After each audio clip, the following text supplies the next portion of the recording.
Chapter 1. The Silent House. It seems impossible to feel so happy and so sad all at the same time. Laughter and tears. Not what you would expect for someone in my situation. Maybe, in time, the future, in which I am so confident, will cancel out the bad memories of the past. There's so much to look forward to after all. But there's so much to remember too. It all started on the day that my wife disappeared. Well, no, that's not quite true. It had started a long time before that, only I didn't know anything about it. That just shows you how stupid I was.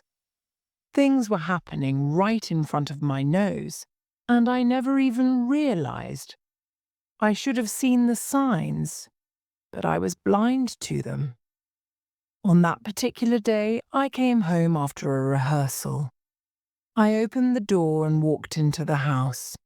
I put my viola case on the floor, took off my coat and hung it up. Then I took my viola into our music room. I wanted to look through some of the new quartet music before the next rehearsal. That's when I noticed my wife's old trumpet, the one she had played for the last 10 years. It wasn't in its case. It was on top of the piano, as if she'd abandoned it in the middle of a practice. That was strange. My wife always left her instrument in its case. Perhaps she had just gone upstairs for a minute, but then I noticed the silence in the house. You could feel it. I went into the kitchen. There was a coffee cup in the sink. It hadn't been washed. That was strange too. My wife never left dirty cups in the sink. I went upstairs. The bed was unmade. Now I was really worried. Then I noticed the cupboard. It was open, emptier than usual. Suddenly I started to get frightened. I ran into the middle bedroom, the room she used as an office. I opened the cupboard door there. One of our suitcases was missing.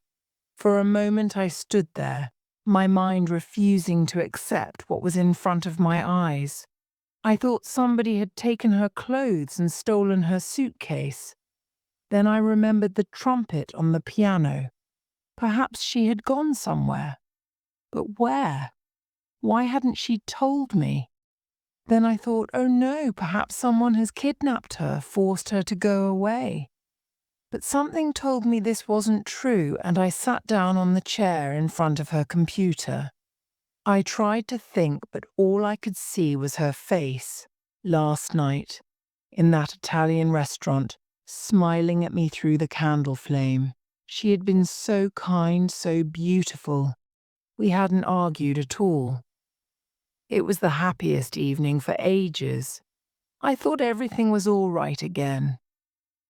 I looked out of the window at the park behind our house.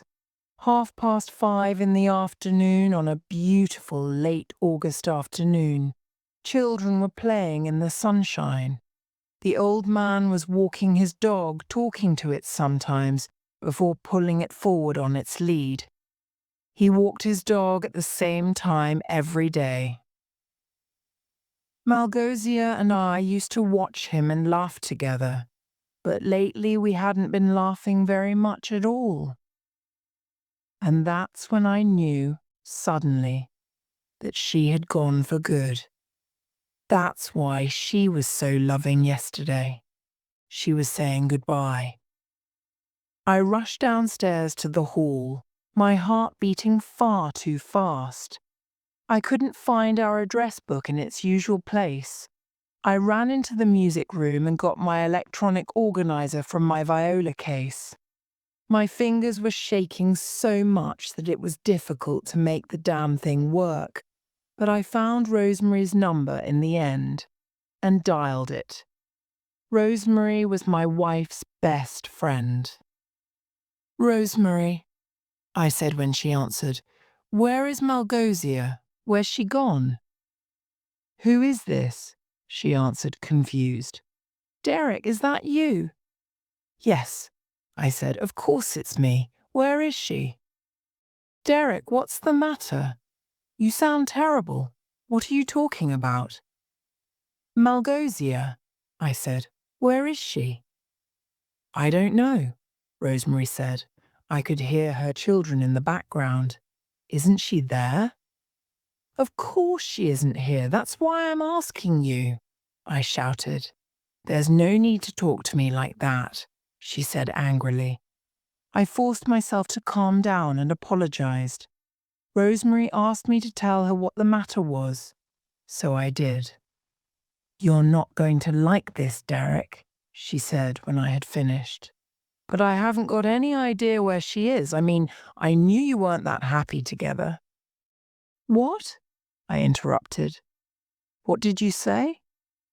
She must have been worried by the tone of my voice. Oh, nothing, she said. Nothing. Just that Margie, that's what she called her, said that sometimes you and she, well, that life wasn't always very much fun.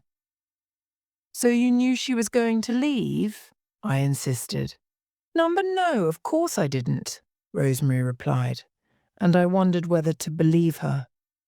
Look, Derek, she went on, I'm sorry. I've got to go, but I'll ring you this evening, all right? I don't know anything about this, honestly. You can't go now, I cried. I was desperate. Hey, Derek, she said, cutting in. It's Wednesday, isn't it? Yes, but so have you rung the theatre? They might know something. The theatre. Of course. Why hadn't I thought of that?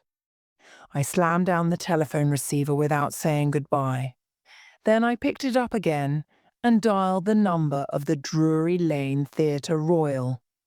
That's where Malgosia was playing trumpet 3 nights a week in the musical Miss Saigon. In a few minutes, I was talking to Duncan Gardner, the musical director of the orchestra for the show. Duncan, I said, is Malgosia there? No, of course not. Why, of course not? I asked. She's left the band, he said, sounding surprised. She's what? Derek, he said, what's going on? I don't understand.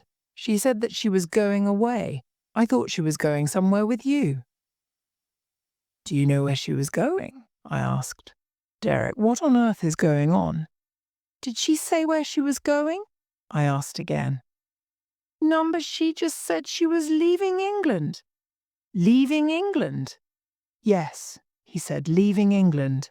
I sat there with my mind in chaos. Leaving England? But where was she going? The world is a big place. Derek, are you all right? I heard Duncan say. Sure, I replied, I'm fine. And I put down the receiver. I looked at myself in the mirror above the telephone and saw my terrified face, the face of a man whose wife had left him. I felt like a fool. I didn't want to make the next call, but I couldn't think what else to do. I dialed the number of Malgosia's parents in Warsaw. Perhaps my wife had run back to Poland, her country, the country she had left when she came to study music in London 10 years before.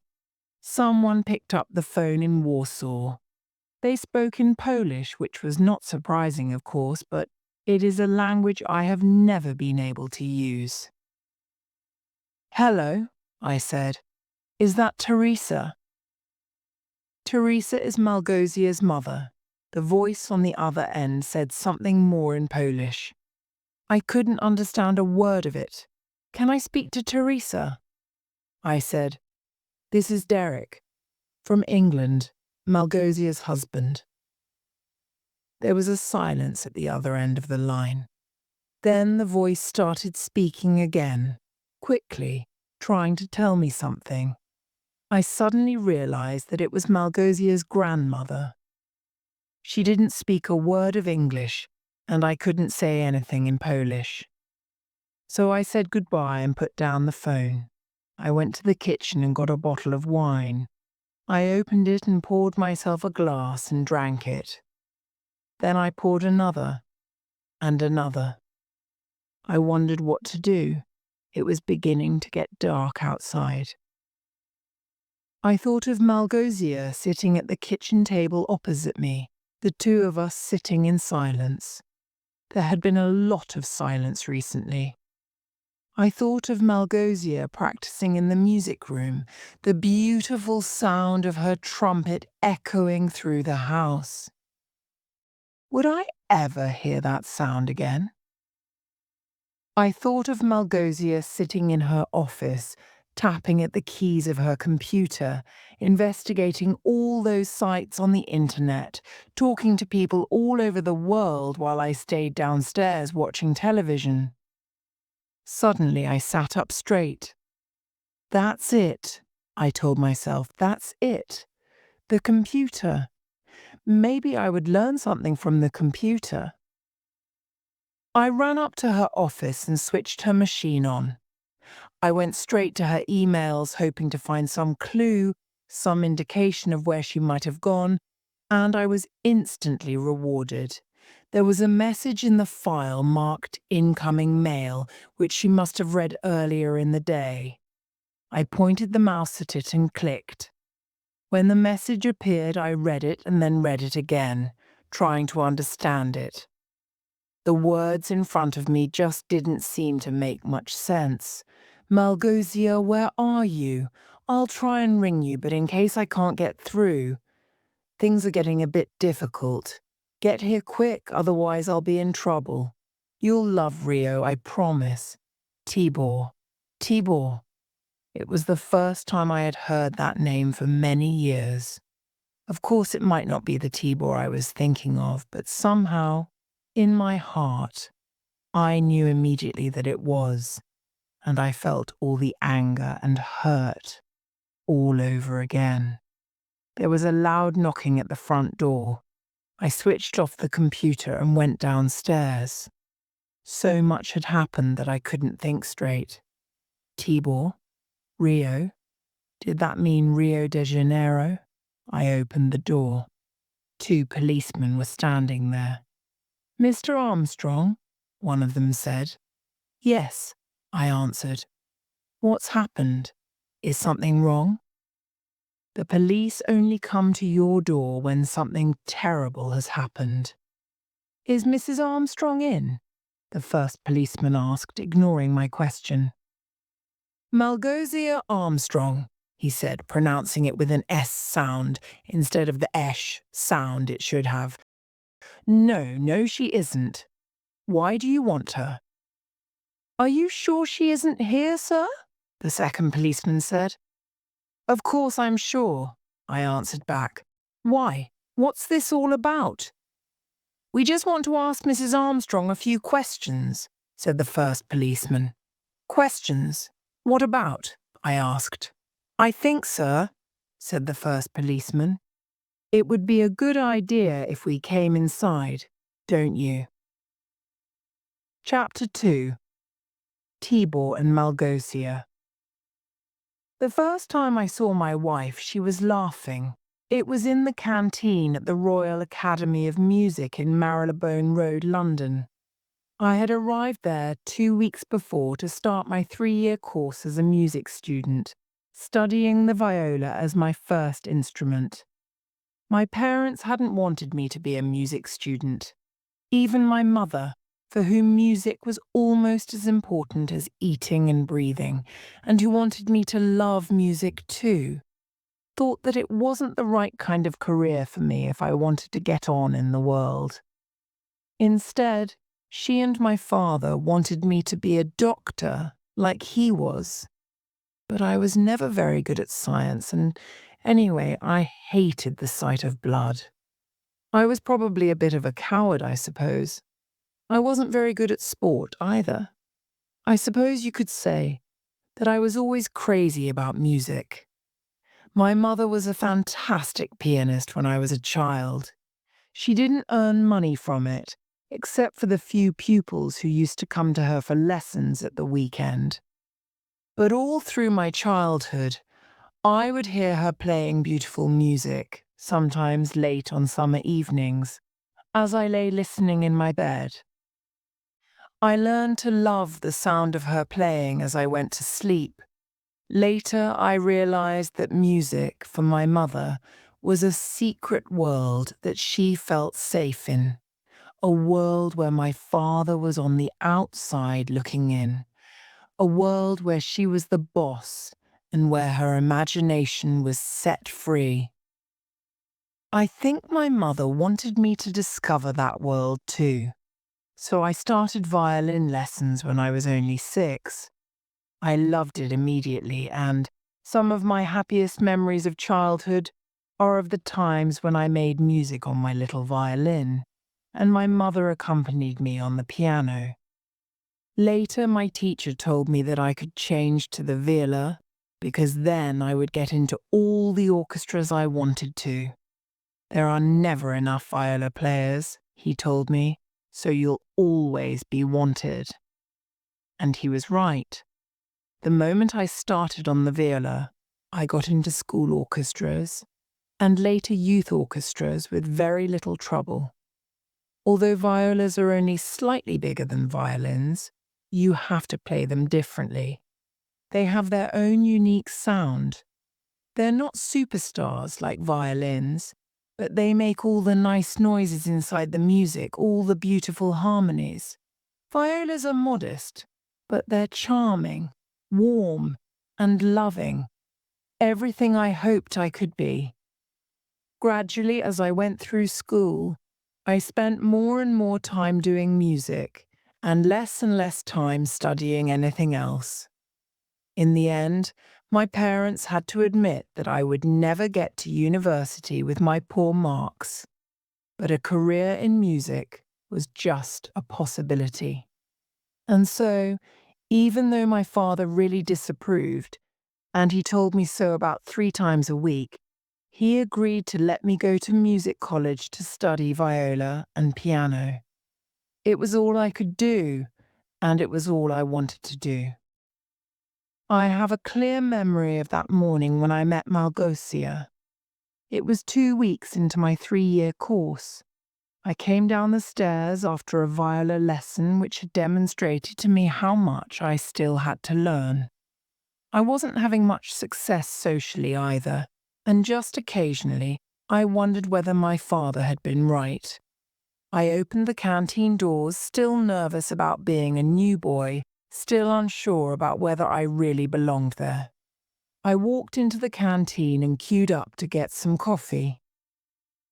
Behind me, I could hear people talking and laughing, men's voices, women's voices. I paid for my coffee and turned round. There was a large group of people around a table. They were all listening to someone sitting next to the wall. Although I didn't know many of the other students yet, I recognized the person who was talking. He was famous at the academy. He was a third-year student, and his name, I had been told, was Tibor Arkady. He was half English, half Albanian, and one of the characters at college. He was a brilliant pianist and trumpet player, and he was studying conducting. Everybody said he would be the next Salty, a Karajan for the 21st century. They said he made magic when he stood up in front of an orchestra. They said people would do anything for him, anything at all. With him, they took musical risks they would never take with any of the other conducting students. And he got the girls. One third-year viola player who had talked to me, third years don't usually talk to first years, said that everyone had to fall in love with Tibor at least once. She had, she said, but she was over it now. I wasn't convinced by that last bit. I stood and looked at him. He was sitting back in his chair, a tall, thin, dark-haired man with bright, laughing eyes and a wide, sensual mouth. Even I could see that he was incredibly good-looking. Even I could tell that he knew it. I don't think I have ever met anyone before or since who was so sure of himself. He looked up and saw me standing there, a frightened first year with a pile of music in one hand and a cup of coffee in the other. I thought he would ignore me, but instead, turning to the people he was with, he said, "Now who have we got here? What new musical being is this?" They all turned round and looked at me, laughing at the way he had asked the question. And that's when I saw Malgosia. She was laughing too, her beautiful head thrown back on her long neck, her mouth open to reveal perfect white teeth, her eyes shining with happiness. She was easily the most beautiful woman I had ever seen, with long red hair falling over her shoulders. I couldn't take my eyes off her. "Hey, whoever you are, stop staring at Malgosia and tell us who you are." Tibor had spoken again, and I had to tear my eyes away from the redhead. Even then I knew, somehow, that Tibor was dangerous. "I'm Derek," I said. "Derek Armstrong." "Well, Derek Armstrong, you'd better come and join us." It felt like an order. I looked for somewhere to sit. "Come on, you Polish beauty," he said to the redhead. "Move up so that Derek can sit on your chair too." He was laughing at me, but I could not refuse. I sat down and was immediately aware of Malgosia's intoxicating perfume and Tibor's irresistible charm. "So," said the handsome student of conducting, "what's your instrument then? What do you study?" "Piano," I replied nervously, "and viola." "Ah," he smiled, "the viola." The people round the table laughed. "You have to get used to that if you're a viola player. It's the instrument that everyone makes jokes about." "Hey," said a young man on my left, "what's the difference between a viola and a trampoline?" "Oh no, not that old one," Tibor complained. "I don't know it," said Malgosia at my side. She had the most beautiful voice, crisp like April frost. "And what do you call it, a trampoline?" "It's a thing that gymnasts jump on. Do cartwheels, boing boing," explained the joke teller, making movements with his arms. "Oh," said Malgosia. "Oh, I see." And she said a word in Polish to show that she understood. Since nobody else spoke her language, it was difficult to tell if she had got it right. "So what is the difference between a viola and a trampoline?" "Well," said the person on my left, "you have to take your shoes off to jump on a trampoline." There was a silence while the people who did not know the joke thought about it, and then they laughed. So did I. Even though I had heard the joke many times before, you have to laugh to show that you don't mind people making fun of you. It's like all jokes, though. When viola players tell viola jokes, I think they're funny, but when other people do it, I get all angry. "Here's one I heard yesterday," Tibor said, and instantly everyone turned towards him. "Perhaps you know it, Derek." I still don't know why he paid attention to me that day. Perhaps he was bored. Perhaps he was looking for a new victim. I don't believe he ever liked me. "I don't know," I managed to say. "It depends." "Okay," he answered. "Let's see. Here goes. Imagine that you are lost in a forest, a terrible dark forest, and you are very frightened, and you want to leave the forest, but you don't know the way." He paused for dramatic effect. "Yes?" asked the joke teller on my left. "Yes? Go on." "Thank you, Justin," Tibor said. "So there you are, terrified and afraid, and it's getting dark. and suddenly you see figures coming towards you. In the darkness, you realize that they are a pink elephant, a good viola player and a bad viola player, and you know that one of them can tell you the way out of the forest. Who do you ask? He looked round the group. Nobody answered. You don't know, he asked. Well, then I'll tell you. You ask the bad viola player because the other two only exist in your imagination. And he laughed. And then everyone laughed. And for some reason I went red. Did you like that joke? Malgosia asked me a couple of minutes later. Tibor had got tired of me and was talking to someone else. Yes, I had to say.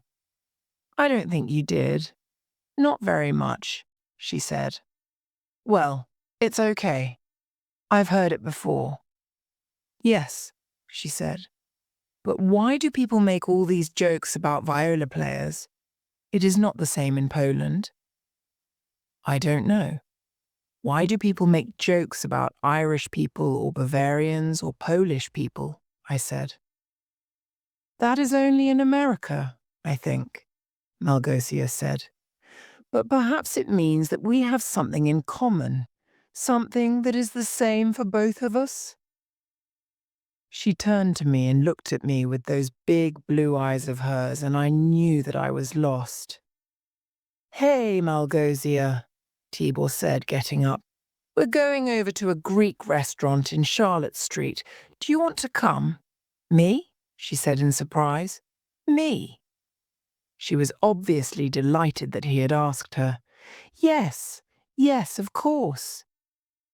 She got up, forgetting me immediately, and they all marched out of the canteen, leaving me sitting there, wondering if she or Tibor would ever speak to me again, and whether I wanted them to or not.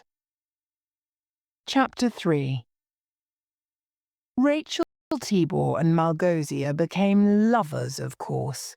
Even when I think about that now, it hurts. After all this time, it still hurts. But there was nothing I could have done, even if I had known how to. She fell for him almost immediately. Perhaps it was the scene in the canteen that did it for her. Perhaps it was later in some pub or cafe that she looked at him and felt the joyous pain that love can be. I don't know. I only know that when I realized what the situation was, I thought I would die with unhappiness, because I was crazy about her too, absolutely obsessed with the thought of her. And though we were the best of friends, and she came to cry on my shoulder every time Tibor ignored her or cheated on her, and even though I was sure she was very fond of me, still she didn't love me like I, poor fool, loved her. Instead, I had to watch her eyes light up with excitement every time Tibor walked into the room. I had to learn to grin and bear it every time she cancelled one of our visits to the cinema or a folk club because she was going to be with him. I had to accept that, compared to Tibor, I would always be second best. One afternoon, a few weeks into that first term, I went into Duke's Hall because I could hear the sound of a trumpet. I pushed open the wood and glass doors. Malgosia was on the empty stage making the most beautiful noise I had ever heard. Another student was accompanying her on the organ. They were playing the Trumpet Voluntary, one of the most famous English trumpet tunes there is. I stood and listened until she had finished. Then she saw me and smiled. That was beautiful, I told her. I love Purcell's music. It's not Purcell, Malgosia said. Everybody thinks he wrote it, but it was actually written by someone called Jeremiah Clark. I've been reading about it. Did you know, she went on, he killed himself for love. It's the kind of thing they did in those days. Isn't it romantic? No, I laughed. It's stupid if you ask me. Ah, she replied dreamily. You are just a man, an Englishman. But to die for love, that takes a more passionate soul than yours, perhaps. At the end of the first year, when the summer holidays began, Malgosia went back to Poland to be with her family. Right up until the moment she left, I had this dream that she would invite me to visit her there, but somehow I knew that she wouldn't. My parents, who knew nothing of my romantic depression, wanted me to go on holiday with them, but with the arrogance of youth, I couldn't stand the idea. I was much happier busking on the streets of London, playing for cinema queues and shopping tourists with the new student quartet I had joined at the end of the summer term.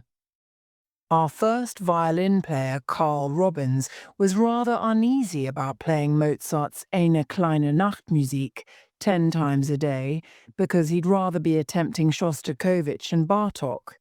And Rachel Marino, our cellist, was uncomfortable with the long metal spike which allowed her to play standing up. Still, as Matt Jenkins, the second violinist, said, it's good performance practice, and we're earning quite a bit of money too. No one's complaining about that. It was true.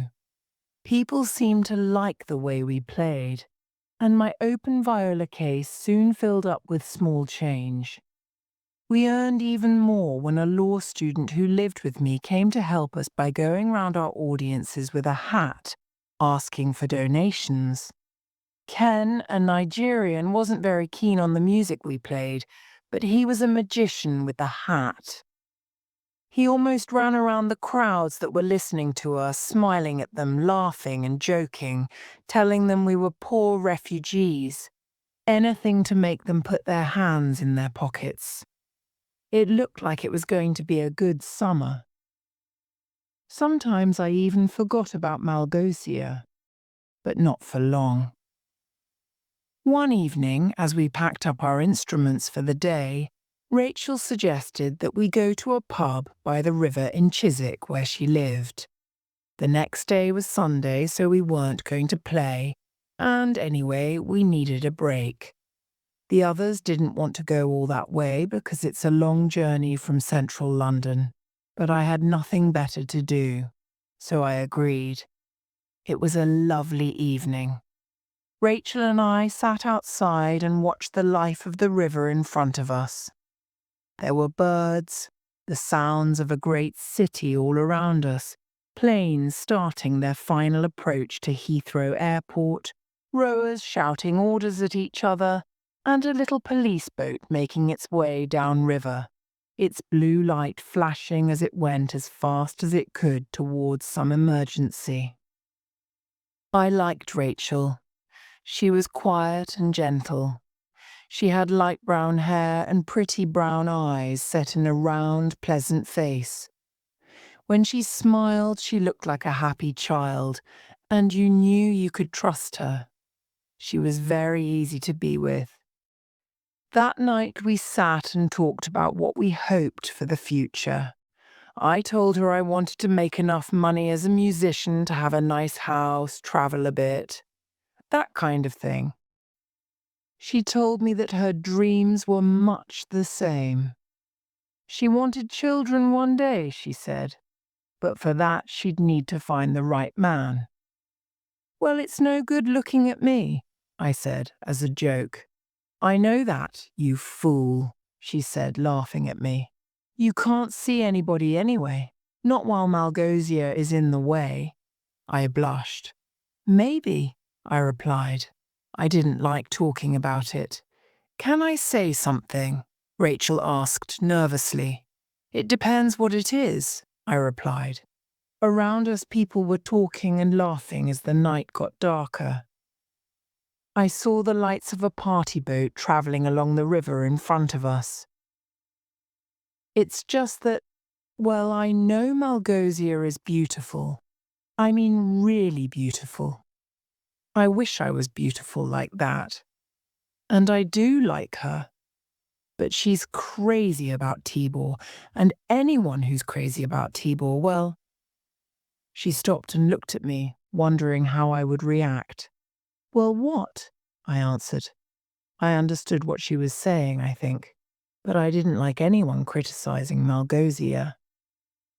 "Oh, God, now you're cross with me," Rachel said. Sorry, but it's just a pity to see you and her. She's not right for you. You're wasting your time, wasting your life on her, and you're not getting anything back. It doesn't look good. That's my opinion."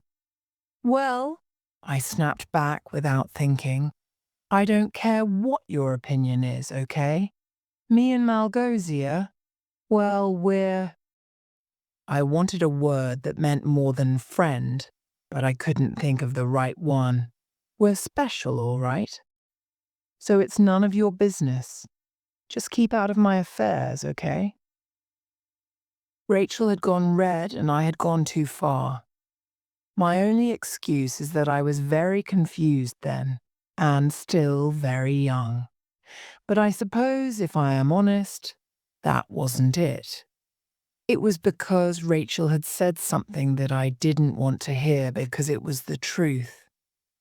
Now I think that if only I had listened to her then, if only I had understood what she was trying to tell me, I might not have made the decisions that I did, and my life might have turned out very differently. We finished our drinks in silence.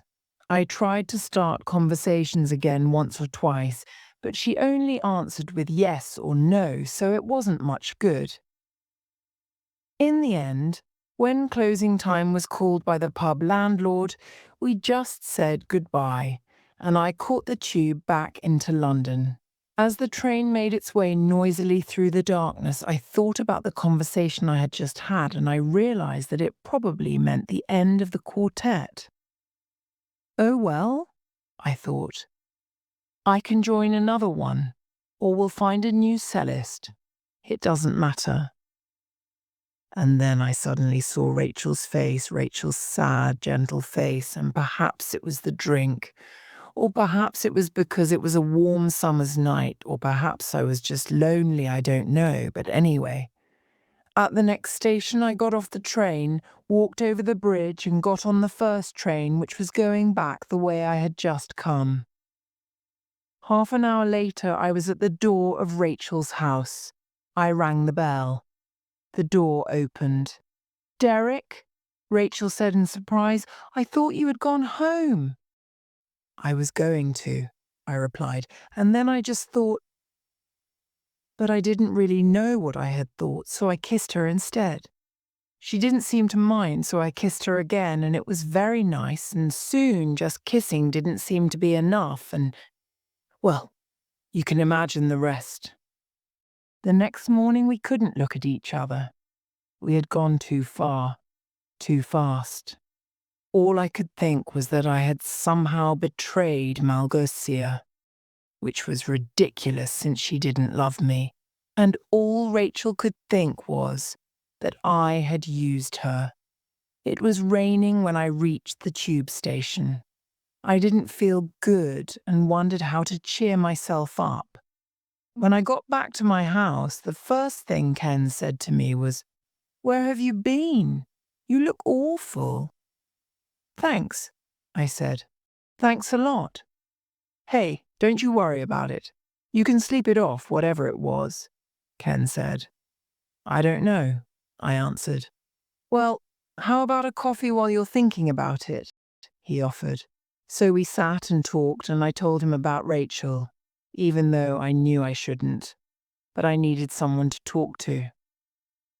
"Well," he said when I had finished my story of the previous night, "things like that don't happen to me over here. Not yet anyway, you're just lucky." "Then why don't I feel lucky?" I asked him. "Well now," he laughed, "I can't help you there. Maybe you're crazy or something. Yes, that's probably it." And we laughed. And after half an hour in his company, I felt better because he didn't seem to think that I had done anything terrible. and because he let me tell him about Malgosia, and he didn't say that I was wasting my time. The next day, the quartet met up outside Covent Garden tube station, as we had done every day since we started busking. I wasn't sure whether Rachel would be there, but she had already arrived when I got out of the lift which had brought me up from the depths of London and walked out into the sunshine. She avoided my eyes and wouldn't talk to me at first, but later, when we were setting up at one end of the old market building and the other two were getting their violins out of their cases, she came up to me. "Derek," she said, "can we have a quick word?" "Yes," I said nervously. "It's just this," she announced seriously, looking away from me. "What happened happened, I know that, but it's not going to happen again, is it?" "No," I said, and I meant it. "Right," she said in a controlled way. "And you want the quartet to continue, don't you?" "Yes. Yes, I think so." "So can we just be friends?" she asked. I wonder how much that cost her. "If that's okay," I said. I felt a great sense of relief, to be honest. I had expected more problems than this. "Yes, it is okay," she said, and started to walk away. But then she turned back, came right up to me, and for the first time that day she looked me full in the eyes. "One last thing," she whispered. "I don't want anyone else knowing about it, and we won't talk about it ever again, okay?" "Okay," I agreed. She relaxed then, smiled at me, walked away again, and before long we were halfway through the first movement of the Mozart, and the money was falling into Ken's hat. But one afternoon, 2 weeks later, when we broke for lunch, Rachel refused to go on playing, and she wouldn't say why, and that was the end of our little band. At least for the time being. We watched her walking away, her head down. She hadn't said goodbye to anyone. "What was that all about?" Carl asked as Rachel disappeared round a corner. "Does anyone know what's going on?" We all looked at each other. Nobody had any idea. "What about you, Ken?" Matt said as our money collector came towards us with 4 pints of beer on an old bar tray from the pub behind us. "What about what?" Ken answered. "Why did Rachel go off like that? Do you know?" "Me," said Ken. "Why should I know? Don't ask me. Must be some musician thing. Why are you asking me?" "Hey," I told him, "don't be so defensive. I'm sure it wasn't your fault." But of course it was. His fault and my fault. Rachel and Ken had been walking towards the pub together, Ken told me later, and he'd asked her how she felt about me now. And Rachel had said, "What do you mean?" And Ken had answered, "You know, after that night of yours, that night together." And Rachel had stopped in the middle of the street, gone bright red, and said, "Who told you that? How do you know that? Did Derek tell you that?" Her voice getting louder with every question. Then she'd marched past Ken, packed up her cello, told us she was leaving, and walked away without a word of farewell. The summer holidays ended, and the autumn term at the academy began. There was no sign of Malgosia the first day, and she hadn't answered either of the letters I had sent her, so I was pretty miserable. I tried to talk to Rachel, but she refused to speak to me. I asked her, begged her to play with us again, and all she said was, "How can I play with you again? You told Ken all about us, didn't you? Why should I spend any more time in your company than I have to?" Things also weren't going well with my studies. My viola teacher was ill, and the man who took her place for that first week didn't like me, And I felt the same about him. My piano playing wasn't getting much better either. Carl and Matt wanted to get another cellist for our quartet, but somehow I could not agree to that. I had already done enough damage there, and I still hoped one day that Rachel would change her mind. And Ken wouldn't talk to me because I had lost my temper with him about what he had said to Rachel. So I suppose you could say that my life was a mess. I was playing badly. I didn't have many friends, and the person I thought I loved had disappeared from my life. But not for long.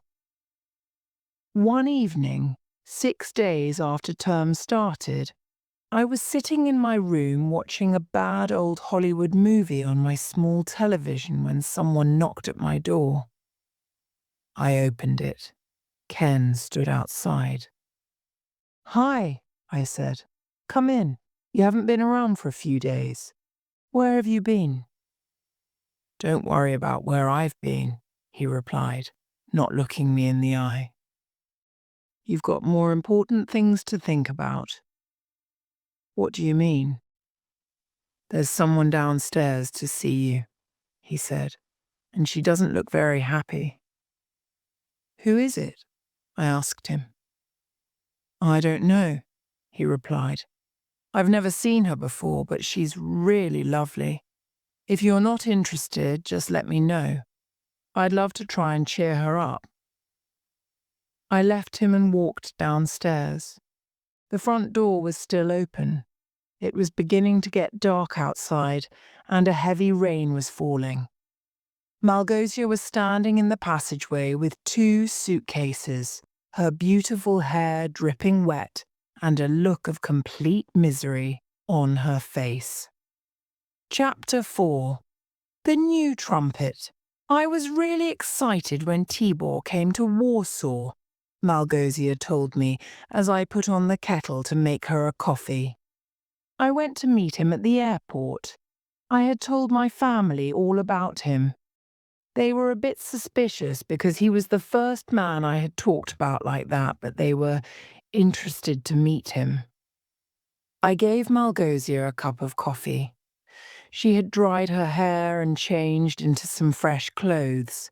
She looked thinner and whiter than I remembered. "So what was the problem?"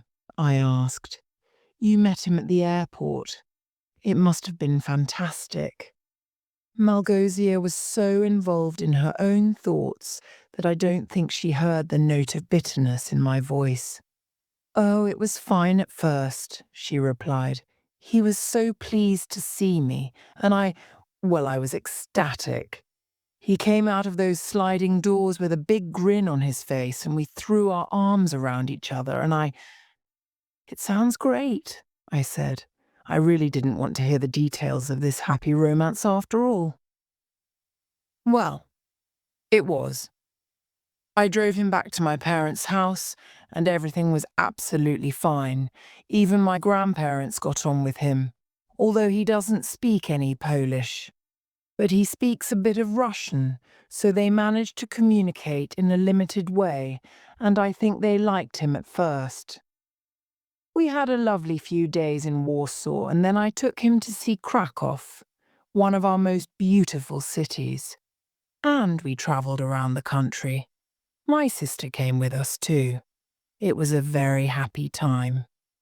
When we got back to Warsaw, everything still seemed to be going well. Tibor and my father were soon very friendly with each other. But when my father asked him about his plans, he said he was bored with music. He just wanted to be incredibly rich and live in the sun. "I have a dream of great wealth," he said, "and nothing to do except spend it." "That's some dream," my father said. He had been in prison under the old political system because he was a member of a banned trade union. Now he works in a hotel. His life hasn't been nearly as exciting as he had planned. Well, not so far, anyway. Malgosia stopped talking and slowly drank her coffee. One night, I had to go out, Malgosia started again after a few minutes, to my friend Irina's. She was going to get married the next day, so all of her girlfriends, we had organized a party for her. We had a wonderful time. We laughed a lot, and I'm afraid to say we drank quite a lot too. So at the end of the party, I stayed at Irina's house.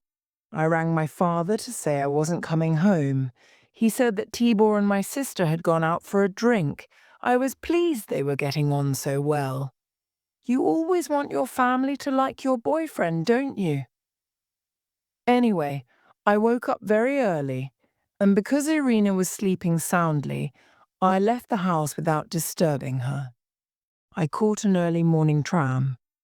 When I got home, I let myself in quietly. I wasn't feeling very good, as you can imagine. I hung my coat on its hook. I kicked off my shoes. I made a cup of coffee.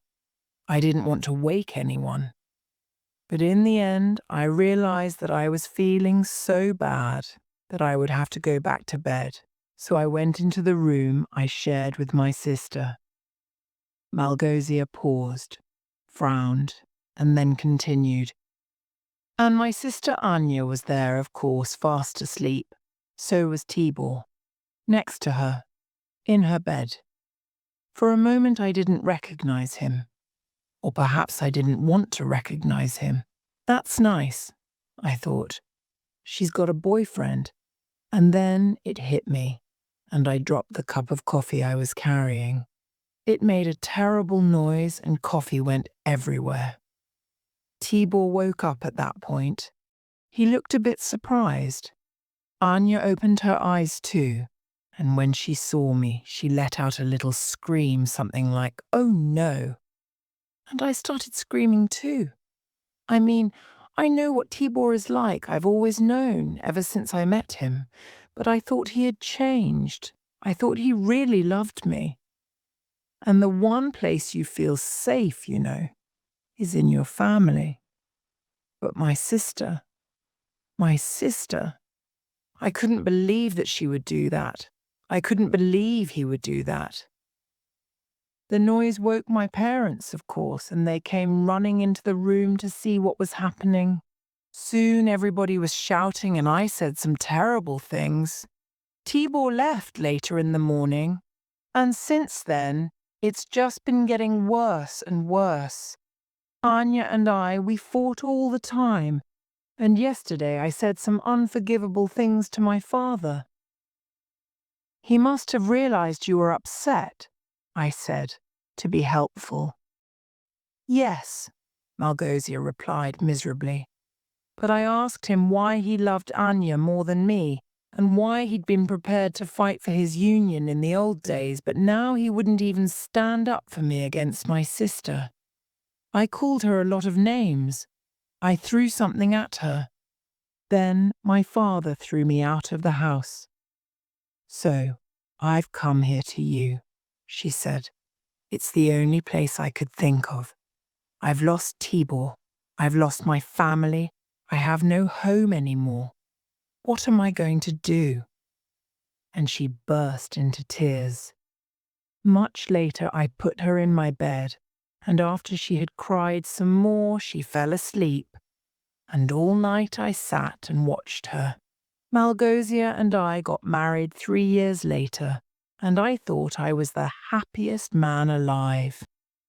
The woman who I worshipped as if she was a god had agreed, after a great deal of persuasion, to become my lover, and then, in the end, my wife. For her, even second best was better than nothing in the end. Malgosia's parents and grandparents came for the wedding. Though her sister Anya didn't, there was still an icy distance between her and Malgosia. My parents were on their best behavior too. When they had first met Malgosia, they had expressed their concern. My father had even gone so far as to say, "I don't think she's really your type, son. She'll cause you pain. I'm sure of that." And I had been terribly offended, and we had an argument. But on our wedding day, they were all smiles, and I was grateful to them for helping to make it such a special occasion. I liked my new mother-in-law. She was much calmer than her daughter. You must not to blame Malgosia if she is always exciting, she told me in her rather broken English. You must understand, the mix-up with that Tibor, and before. It was a difficult time, her childhood, with the politics. Police are coming often. She is very romantic now, very... What is the word? Passionate, yes, passionate.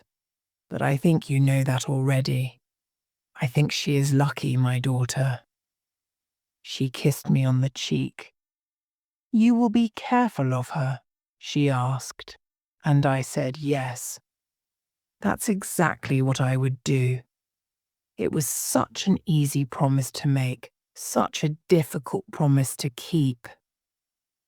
The trouble started a few years later. By then our quartet was doing well.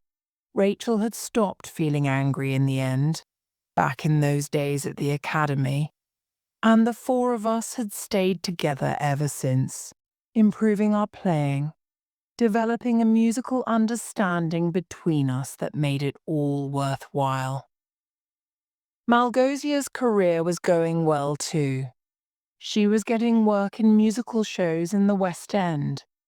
Both of us did some teaching as well, and our lives seemed to be very comfortable, although Malgosia often looked bored, and we had some days when we hardly spoke to each other. But all marriages are like that, I thought, so I didn't worry very much. But then one day, when I was practicing in the music room, the phone rang. I was just about to put down my viola and go to answer it when I heard Malgosia's voice coming from the kitchen.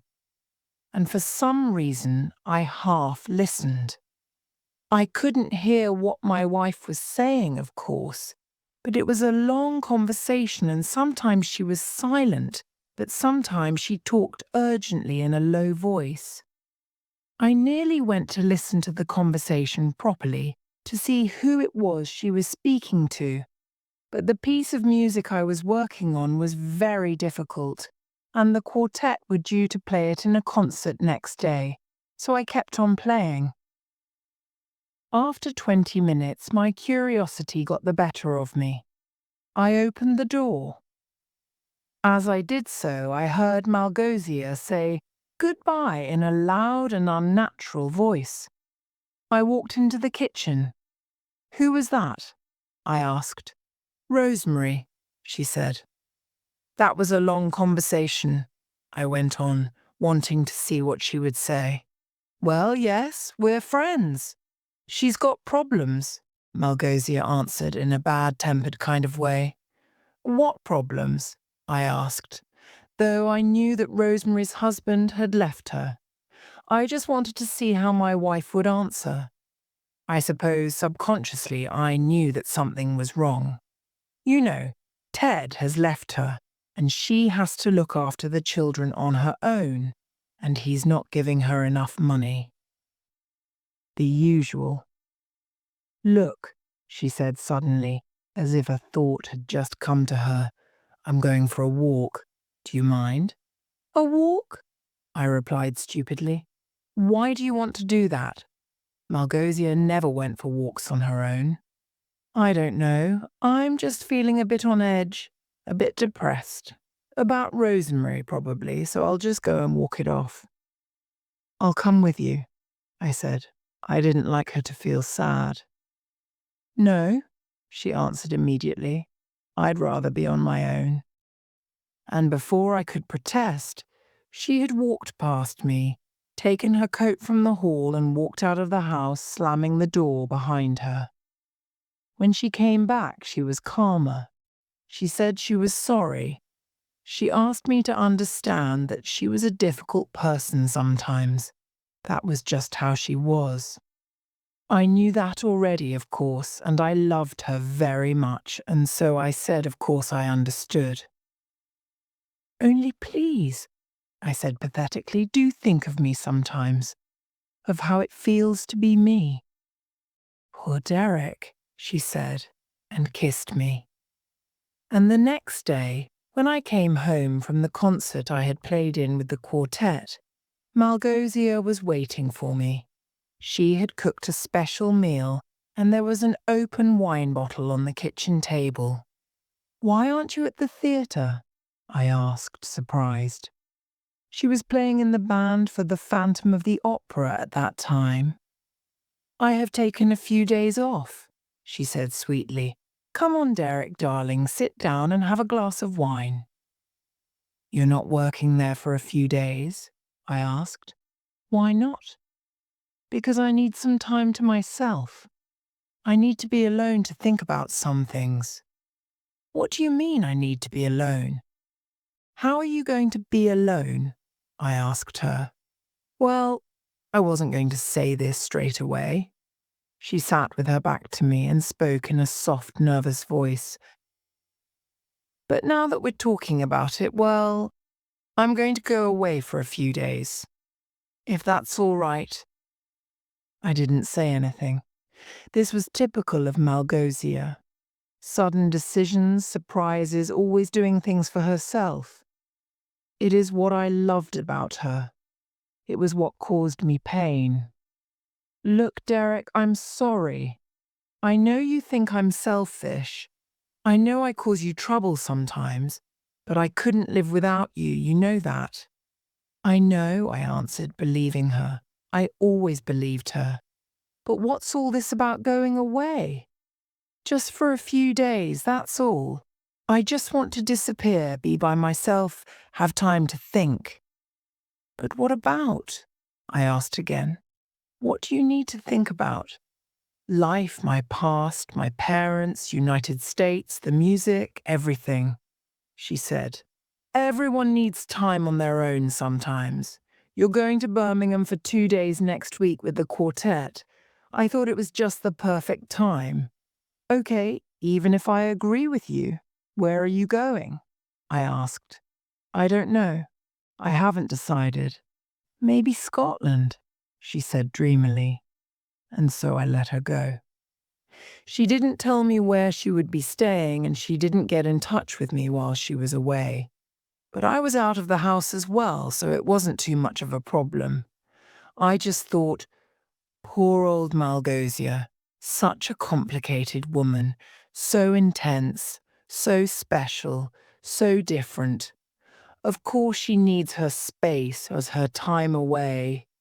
There's nothing wrong with that. When she got back, she was happier than I had seen her for some time. There was a brightness about her, an excitement, a sparkle in her eyes. She came running into the house and flung her arms around me. "Oh, Derek," she said, like some actress in a movie, which I suppose is what she was. "It's so lovely to see you." She told me she had been in a convent in the north of Scotland, a hidden-away religious order, somewhere I'd never heard of. She said she felt much better now, much calmer. She said that many of her doubts about herself were over with. She made me happy. And so I never asked her where she went. I trusted her. Looking back, I can't believe that I was so naive, but she was so different, so wild and passionate, just as her mother had told me. Her troubled childhood had affected her. That terrible business with Tibor, all that had made her the person she was. I still couldn't believe my luck that she had agreed to marry me, even though I knew that I fell far short of her ideal. But in time that thought faded, and I learned to be happy. 10 months later, she went away again. Now I realize that it was the same pattern as before, although at the time I didn't notice. First, a telephone call. Malgosia said it was Rosemary, or a musician friend or somebody. I can't remember. Then 2 days later, she suddenly announced that she needed some time on her own again. She seemed troubled. I even wondered if she was ill in some way. But I let her go, back to that same convent, or so I thought, where they didn't have any telephones, she said, so I couldn't get in touch with her. When she came back, she was happy as before, bursting with life, recovered, alive. I thought, again, that these days of reflection were, for her, better than a visit to a psychoanalyst, better than the drugs she might otherwise have taken. It happened twice more. Each time Malgosia came home a different person, and for a time after she returned, we were as happy as we had been at the beginning of our relationship, before we started arguing, not talking to each other, or even, what was worse, being extremely polite. When she came back from the last trip, she brought a new trumpet with her.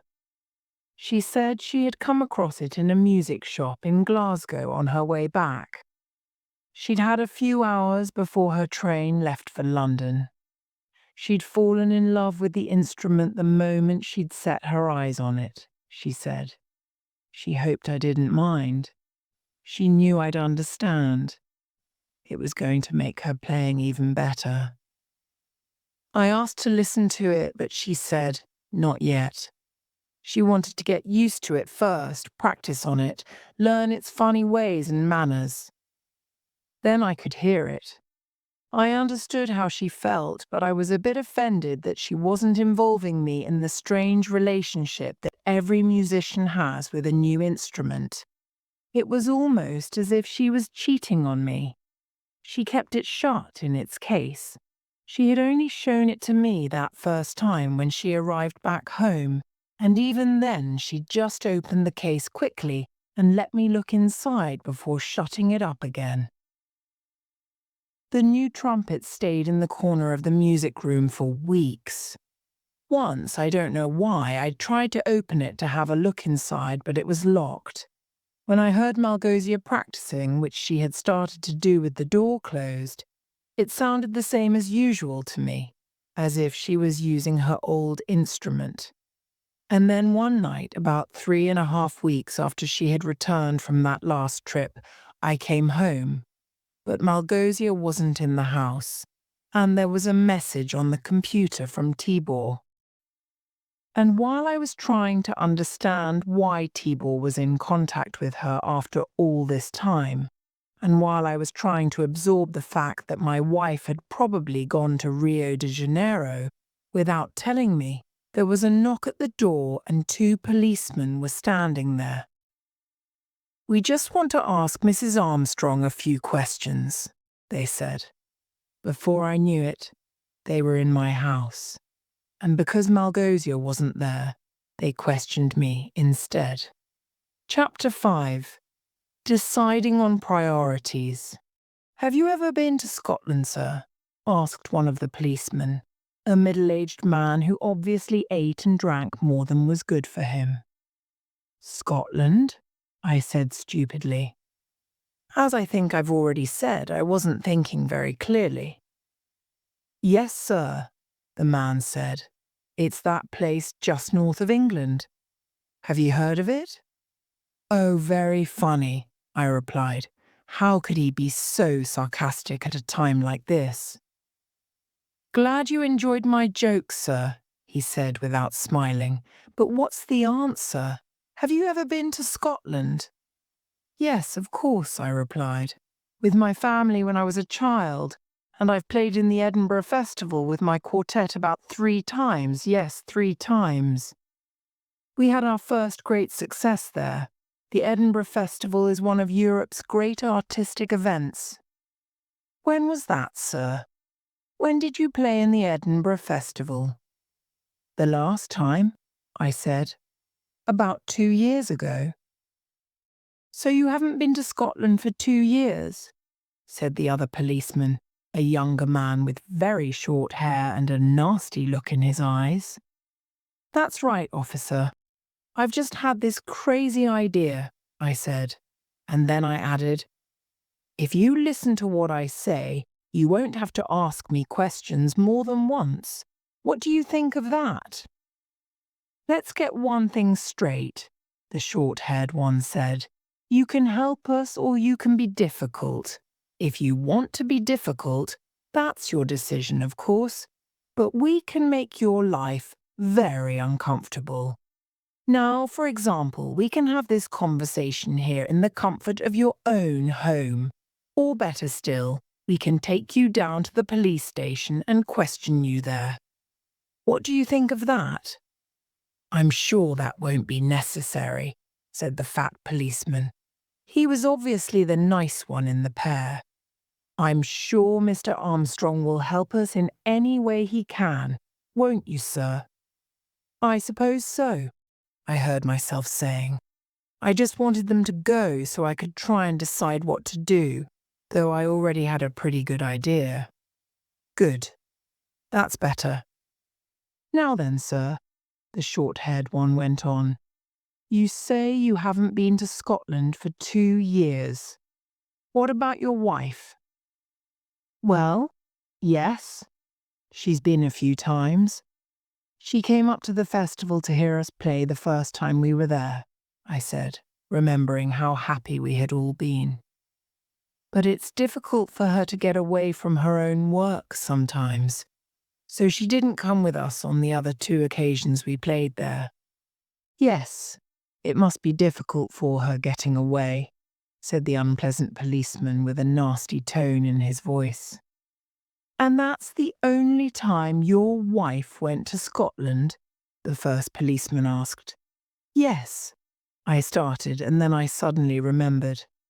"I mean, no, she's been there a few times, on her own, to get away.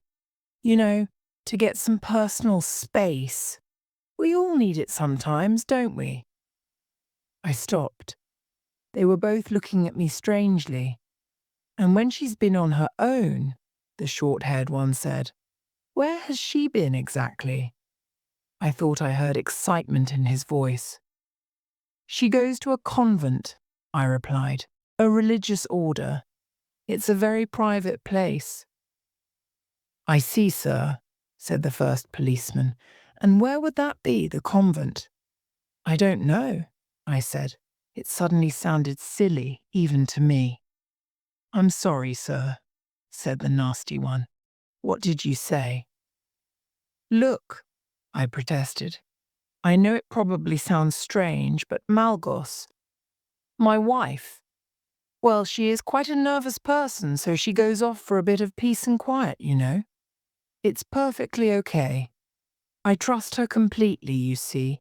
She doesn't have to give me the address or anything. I mean, why should she, if she wants to get away from it all?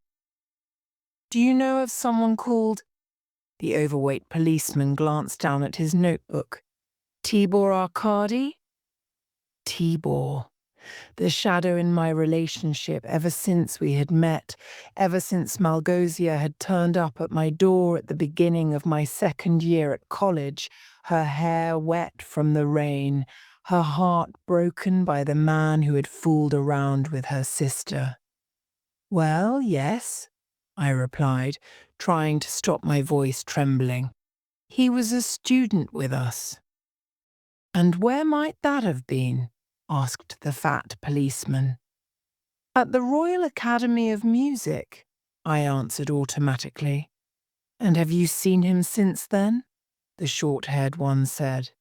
No, I haven't," I replied truthfully.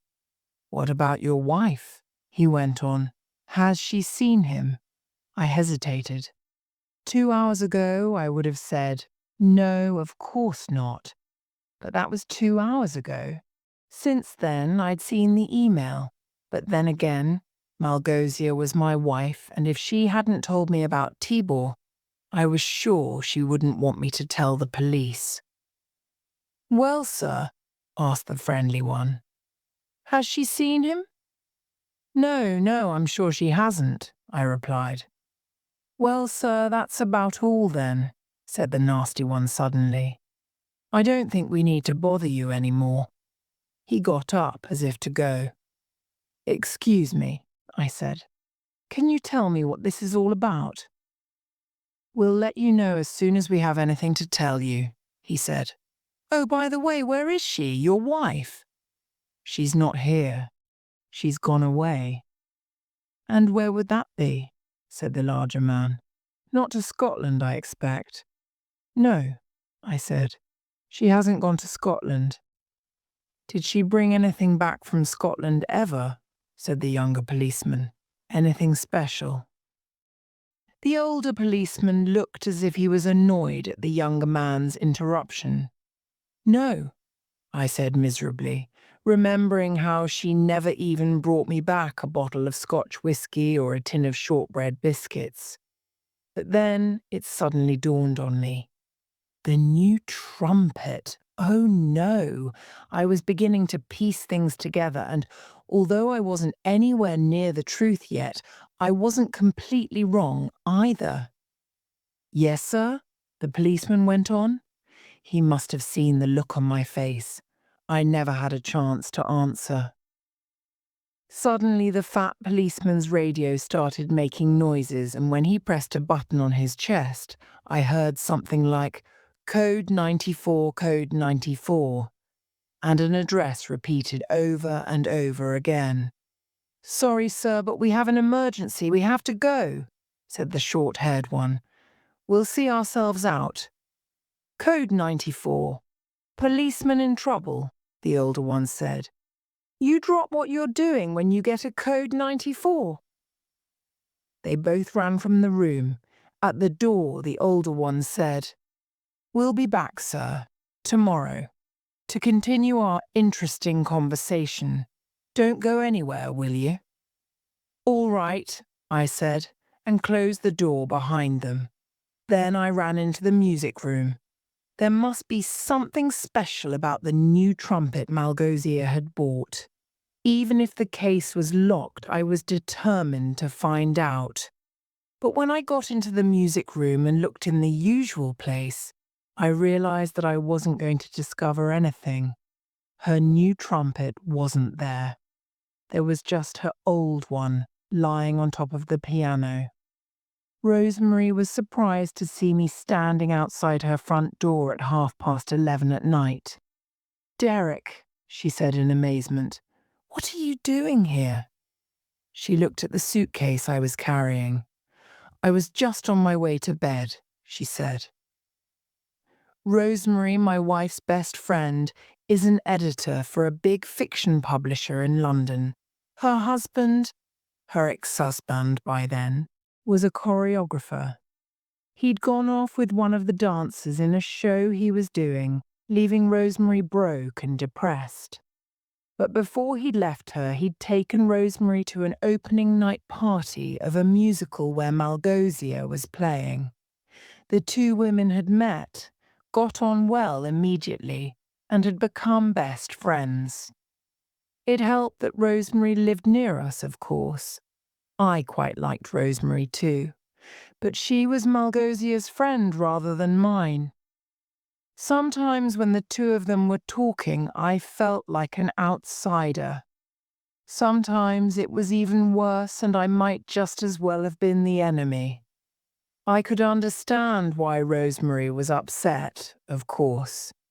Her husband had left her, and she was badly hurt. But it didn't seem terribly fair to me. Not all men are the same, surely.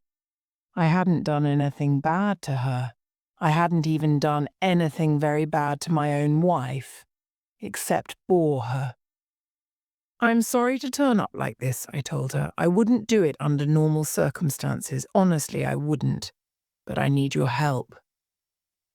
"If it's about Malgosia, I don't think I can tell you anything," she said nervously. She hadn't opened the door any wider. "I mean, I don't think I should." "Look, Rosemary, please," I said. "Let me in, I'm begging you." "Derek," she replied, starting to close the door, "I think you'd better go." Desperation makes you behave in funny ways. I'm not a violent man or anything, and normally if someone tells me to go, I go straight away. Aggression isn't part of my makeup. At least it didn't used to be before all this started. But after the afternoon and evening I'd had, I wasn't going to be put off that easily. I crashed into the door, and when Rosemary tried harder to close it on me, I forced my foot inside. And then we fought to see whether she could shut me out or I could force my way in. I won in the end. I am stronger than she is, and I was more determined. The door crashed open and Rosemary was thrown against the wall of the passageway where she stood, wide-eyed and confused. I shut the door behind me. "Did you know about this?" I asked her without any introduction. "Did I know about what?" she replied. She was hardly whispering. She must have thought I was about to attack her or something. "Oh, come on!" I had started shouting, even though I didn't mean to. "Did you know about Tibor? What has she told you?" "Please, Derek," Rosemary said, edging away from me. "Please don't shout. You'll wake the children. Please, Derek." She was frightened. My anger disappeared immediately. "Look, Rosemary, I'm sorry. I'm really sorry, but I am desperate and I do need your help. I think Malgosia's in trouble. The police came and asked me questions about her. Even if you don't want to help me, you must help her."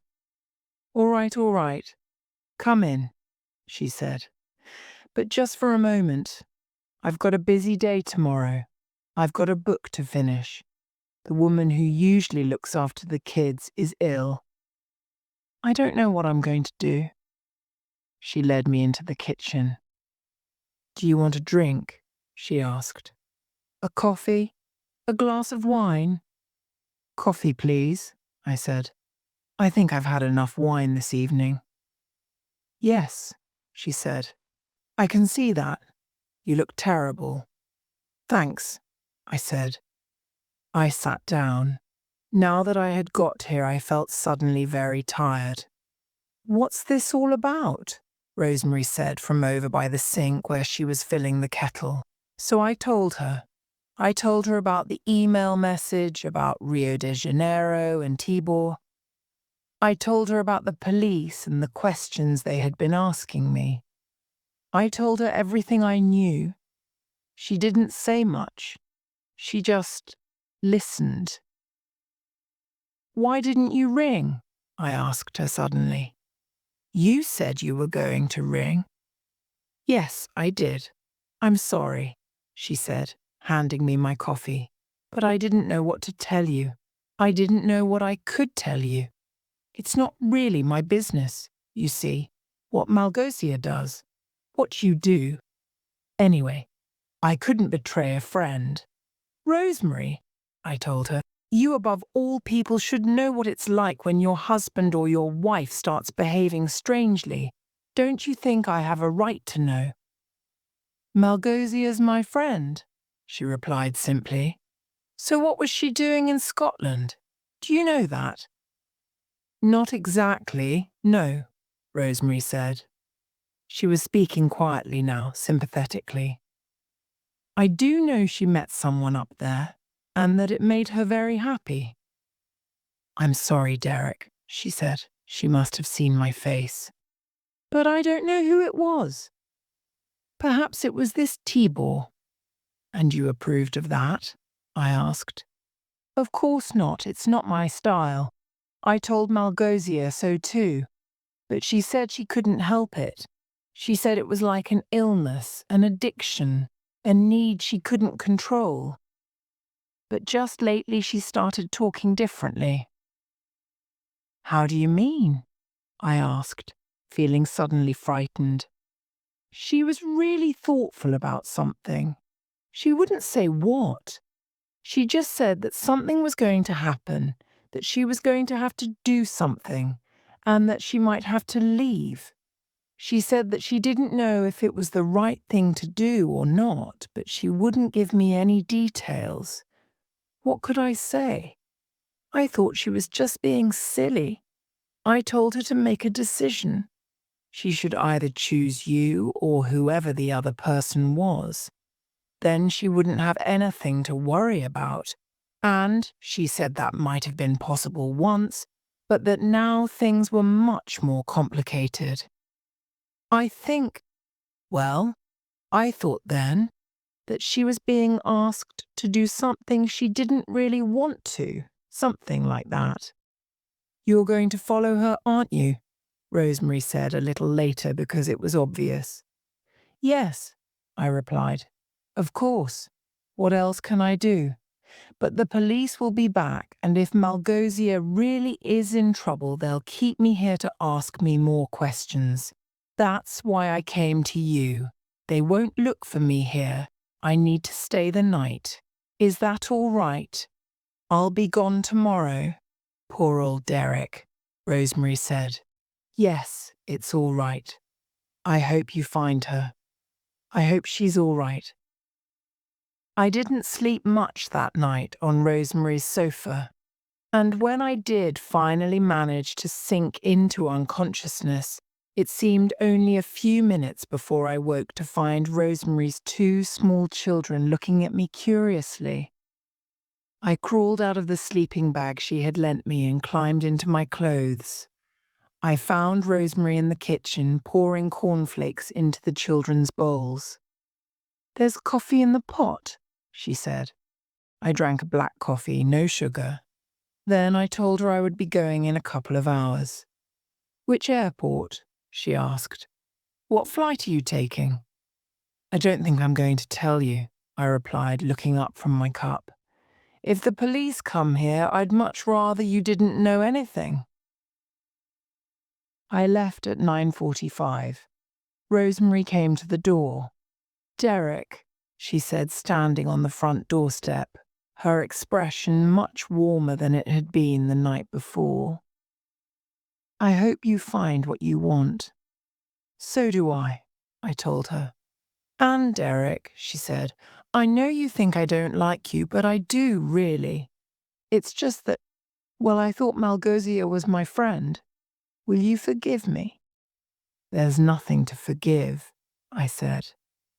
Dear Derek, she said softly and kissed me on the cheek before going back into the house and closing the door behind her. When I left Rosemary's house, I went straight to the quartet's practice room.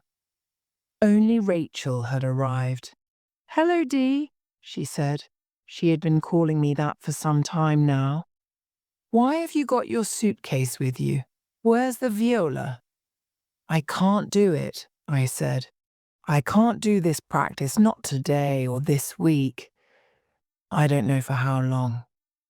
For some time. I felt really bad about this. I knew I was letting my friends down. What? What are you saying? Rachel asked.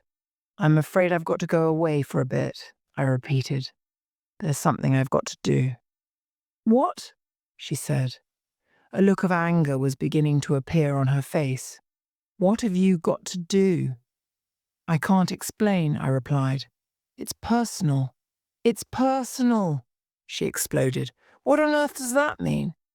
What about the quartet? That's personal. Well, it is to me anyway. What are we going to do if you just disappear? Where are you going anyway? Brazil. Brazil? Whereabouts? Rio de Janeiro, I think, I said unhappily. Derek, Rachel said, her voice softening. Derek, what's the matter? Something's wrong, isn't it? Something's terribly wrong. I wish I could tell you, I said to her, and I really did. Rachel was probably my best friend. We had forgotten the problems of our youth. Now we seemed to work well together, and I found her company relaxing. It was easy to laugh with her. It was easy to be ordinarily happy. It was a joy to see her smile. Carl walked into the practice room. Hello, he said. Everything okay? Then he looked from one to the other of us and saw that everything was not all right at all. When I told him I was going away for a bit, He didn't say anything for a moment. Then he looked at me and, in a quiet voice, asked, "How could you? How could you? After all this time?" Then he sat down and his head fell into the front of his large black overcoat. Matt, on the other hand, was absolutely furious.